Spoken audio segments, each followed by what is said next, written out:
In this video, I am going to go into a bit more detail about stereotypes.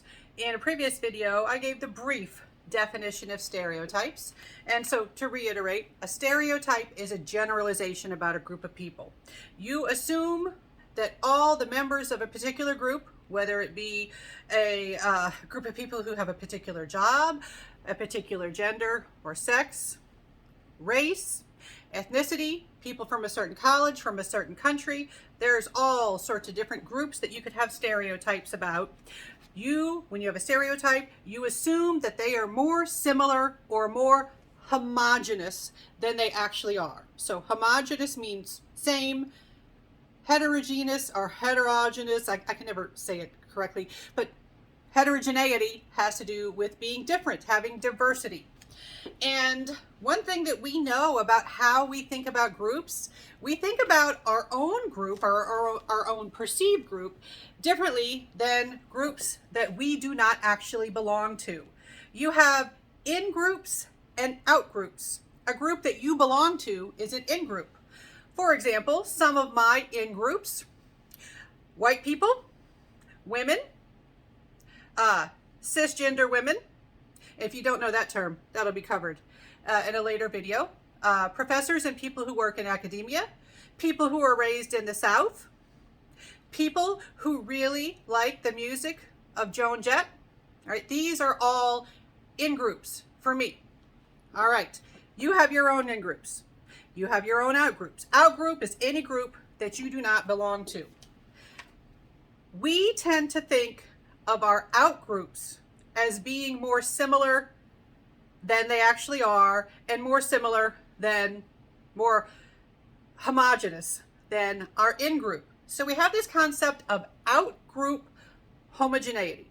Out-group homogeneity has to do with this idea, the assumption that every individual in a group outside your own is the same. Now let's think about that. The group that you belong to, you probably have more interaction with individuals who are part of that group. You have understanding of their experiences, of your experiences. You know more people in your in-group typically.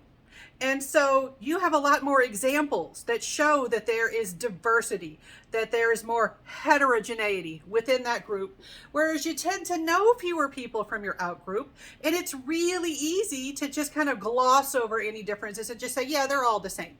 They're all the same. They all act a certain way. And remember, we do these things because stereotypes are a type of schema. They are a type of mental shortcut. They simplify a complex world for us, all right? So they do serve a purpose, even though they often do lead to mistakes. And so you oversimplify with the schema. With the schema, specifically a stereotype, which is a type of schema. Stereotypes can be based on some real world observation. Like someone may watch a group of people and be like, yeah, people in that group, they tend to be quite boisterous. They tend to be quite loud. And then that can be elevated to the stereotype, people in that group are loud. And then when you see someone in the group who is quiet, you don't notice it. You tend to notice examples that fit with your thinking, something we call confirmation bias. We are biased to see things that make us look right, that fit with how we perceive the world, our understanding of the world, our schemas and our stereotypes. And so even if a stereotype is based on some kernel of truth, some element of truth, and sometimes they can't possibly be right for every single member of the group all the time. They are going to be wrong in some instance. So they are a logical mistake. Stereotypes are more having to do with intuition than logic. Remember those two types of thinking in the dual processing model.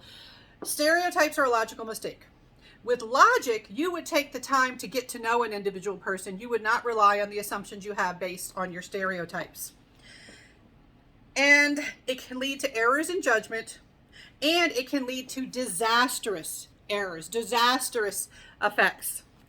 For example, in a hiring situation, someone shows up and you have a stereotype about that particular group where you think that they are not going to be as good at that particular job just because they are a member of a particular group.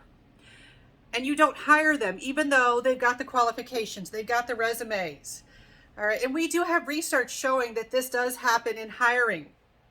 For race and for gender. There's probably some other examples out there, but I've definitely seen the evidence. I've seen the articles, I've seen the research where they will do things like send out resumes that are exactly the same, and they will mix up the name so that one sounds more masculine, one sounds more feminine, one sounds like a name that's more traditionally associated with African American individuals, whereas one would be more associated with Caucasian American, European American, white people. And people will be less likely to say they will hire the person who has the name that hints that they are a member of a group that has negative stereotypes about it. Now, this is a short video. I don't have the time to give this the full discussion that it deserves. This is just the general introduction. In my class on social psychology, there is a whole chapter about racism and prejudice where this comes up again. But if you're coming from the outside just trying to get some information, you should probably look up some more information and not just stop here with understanding stereotypes. Other examples of disastrous impacts of stereotypes. When you have situations where people are not admitted into school programs, or they are not encouraged in academic programs because of stereotypes. We have evidence for that one too. And racial profiling within law enforcement.